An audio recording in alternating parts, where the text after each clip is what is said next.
Oh hey, didn't see you there. I'm a big advocate for learning simple things, so I'm gonna learn how League of Legends works. Okay, but where does the leg end? Oh, it's pronounced legend. Arcane is a show produced by Riot Games and French animation studio Fortiche, which took about 6 years to make, and it shows. Though this isn't Fortiche's first work on League, animating the Rise video, to Get Jinx music video, the Enemy music video, Echo Seconds, KDA's music video for Pop Stars. Oh, explanation. KDA is a K-pop band made up of themed versions of 4 certain League of Legends characters. I'm briefly looking down this rabbit hole and it just keeps getting deeper and deeper. Arcane released on Netflix in 3 acts of 3 episode blocks on November 6th, 13th, and 20th. Initially being slotted to be released in 2020, delays happened, and with just how good the show is, I can live with it being delayed. But to truly get a grasp on Arcane's qualities, I think it's important to look at League of Legends as a game. It's a MOBA game that really contributed to what esports are as we know it. And for a while it was the esports games. Championships even have more viewers than the World Series in 2016, and it's played by, there's a thing, here that, I have never played League of Legends before. Huh, that number's never gotten bigger. Anyway, I think I know the right person for the job. Oh hey, didn't see you there. Fayko, I'm glad you can have me on the show. Big fan of your intro. Oh hey there, YouTube sensation vids. I heard since you talk about video games, I was wondering if you could maybe explain this one for me? Oh really, it's no problem. Anyways, let's get this review started. This game revolves around 2 players with decks of cards, each card deck containing monster, spell, and trap cards. And the goal of the player is to reduce the other player's life points down to 0. No, Viddy, not Yu-Gi-Oh! Maybe some other time. But we're talking about League of Legends. League of Legends is a MOBA game with 2 teams of 5. Like most MOBA games, it's a top-down competitive game with a swimming pool full of different characters, who get stronger by defeating enemy players and wild monsters, like The Rock. There are many side game modes to League, but the main ones take place on Summoner's Rift, where the player's main goal is to destroy the enemy nexus deep in their base. You start off the match by picking a character for your team of 5. Each character has special abilities specific to that character. These can help them destroy enemy minions, players, and boss monsters, as well as other utility like mobility, defense, putting down jack-in-the-boxes. There are also other abilities available to all players despite their characters through selected runes, summoner spells, and items you can buy in the match. You level up throughout the match and get gold for items and power up your abilities, so no matter how badly you get beat, it's still possible to feel like you're somewhat progressing, which is dangerous! I feel this is League's most addictive trait, as you either steamroll the other team and get that dopamine hit, have a fair match so you'll feel on the edge of your seat, or get completely owned and even though there was progress, it wasn't enough and is extremely frustrating. The frustration can either turn you away from the game entirely, aka the good ending, or just make you yearn for victory that much more. So no matter what, the game points you in the direction of play another match. And to hide that stupidly addictive and borderline rampage-inducing gameplay are hot anime babes and dudes, and Nunu Willemp, they are a child. There's also a genuine story and lore behind these characters, one that I've been told is very interesting and can be enjoyed regardless of playing the game. And no piece of media has that been proven than in the hit new show Arcane. So the question of the day is, how good is Arcane with no knowledge of League? Its characters, its lore, its anything.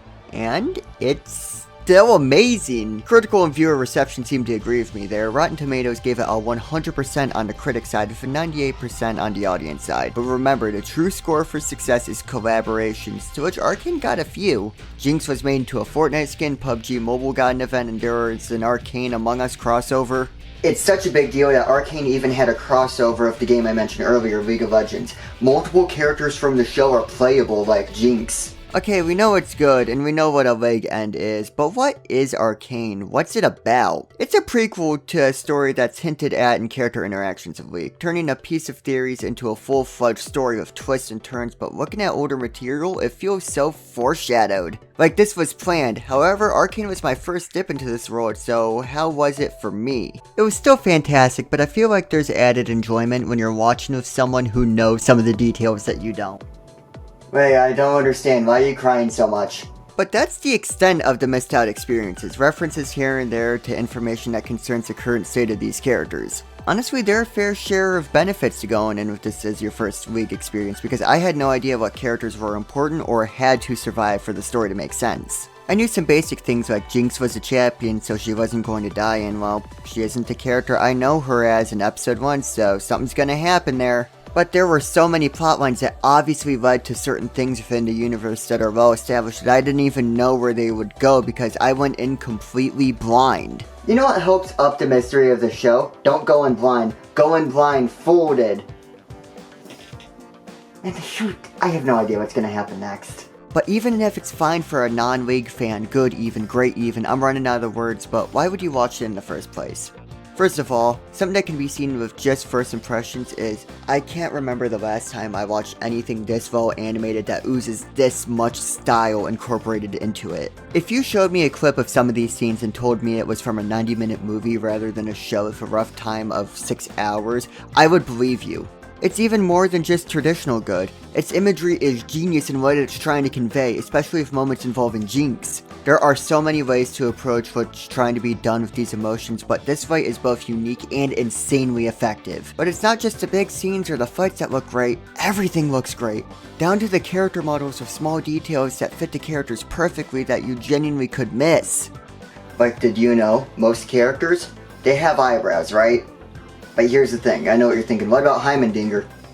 He is all eyebrows. The detail that was pointed out to me that is so small I didn't even notice it is the fact that Jinx's nail polish is always chipped. But more obviously, the facial expressions are perfect and nail the presence that these characters are conveying down to the fact that despite missing out in some of the way in context that being familiar with the material outside of the show, I still had a solid feeling of what emotions these characters were feeling and connections they could possibly be setting up. Oh, I also like the parts where they punch each other. Of course, I like the fight scenes enough to talk about them separately. Anytime there's a punch, I'm all over it. The one time that really disappointed me was prom. The fighting in this show is amazing, and it has me coming back to rewatching scenes so often it's a daily habit at this point. Each fight feels unique in both context of why it happens, and it perfectly displays each character's fighting style that is their own and shows a fair amount of their personality within it. Vi is a brawler type fighter with a boxer moveset but is honorable and fights fairly. This isn't directly stated in the show, but the way she fights, she shows it, and this is true to similar respects for every character that has a fight scene. I actually decided to pick up a little bit of boxing because I was so inspired. In my defense, my heart was in the right place. And Arcane manages to keep fight scenes feeling natural, rather than just something to catch the viewer's eye by making every fight feel necessary to continue the plot. It always feels built up to, and never feels like, man, this episode could use a bit of action. And it lets it always feel like it has the proper weight, and each bout normally has consequences, or at the very least is the reason why the following scene or situation occurs. Which brings me to my next point, what can a good fight scene even be if the characters aren't amazingly written? You ever see a Black Friday in a small town?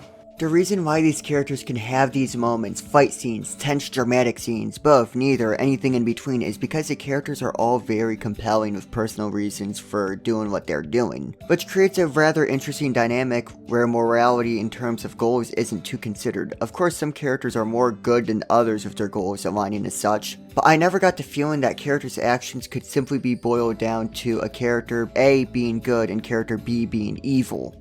Everyone had their own values that they would stick to, their own loyalties and goals. Vi did what Vi did because Vi wanted something. Same with Jinx, same with Echo, same with Jace, same with Victor, same with Caitlyn. Of course, that isn't to say each character is kinda in the same place as everyone else with what they're willing to do. More like they're on a moral spectrum, but it feels like instead of good or bad, everyone is on their own values. Which takes me to the character who embodies this the most, Silco. Oh, there goes the name for my Silk business idea.